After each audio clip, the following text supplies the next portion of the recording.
Brian, just gone out of the tournament. Can you talk us through the hand? Yes, I've got a guy on my immediate right. I honestly don't know who he is. I think he's a lad from the London area, and he's an absolute maniac. He's won an hand with 8-10, Jack 9, he beat aces. He's just won 4 hands on a row. Short stack goes all in. He raises. I pushed all in for my last 10,900. He has to call, he's priced in. He's got King Queen against my 10s. The other guy hadn't even looked, he got Jack 2 and King on the flop, and that's the end of me. So that's poker, isn't it? It is. It's all part of the game. Got to get your chips in to have a chance to win.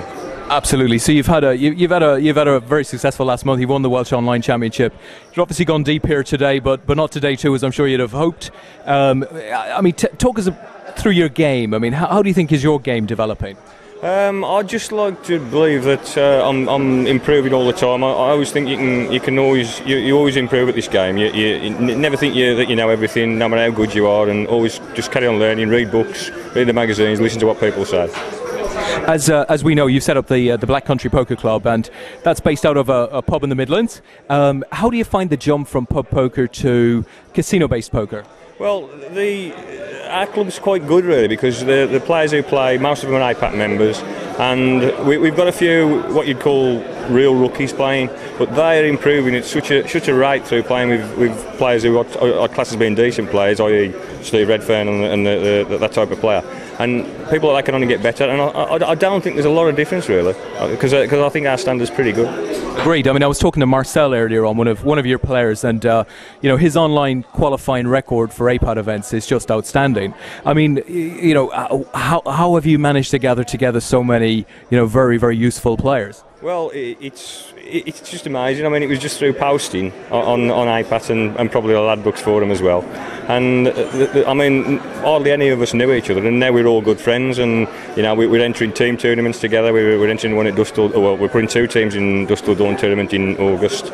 And it's I'm just quite frankly I'm staggered by the standard that we're producing at the moment, because we're regularly making players are regularly making the online tables in the online league for Birmingham and Warsaw, and it's just tremendous.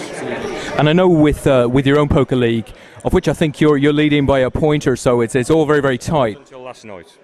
I lost it last night. And that was the last game of the league? Yes, Tony Trippier won last night. He had to win the league. Me and Steve Redfern have got to finish in the top 3 or 4. I went out 5th when I got to finish 4th. Steve went out 4th, he got to finish 3rd. Tony then had to win it, and he won it.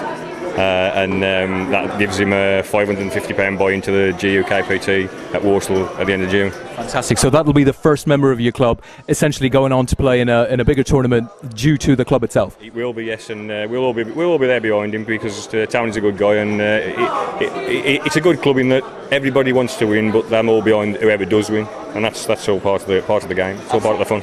Absolutely. Well, it sounds like a tremendous success. I'm sure it's only going to go from strength to strength. So, good luck in your poker, Brian, and I'm sure we'll see you at an APAT again soon. Yeah, we'll do. Yes, Ireland's my next target, and hopefully I'll get a seat in there. Thank you very much. Fantastic.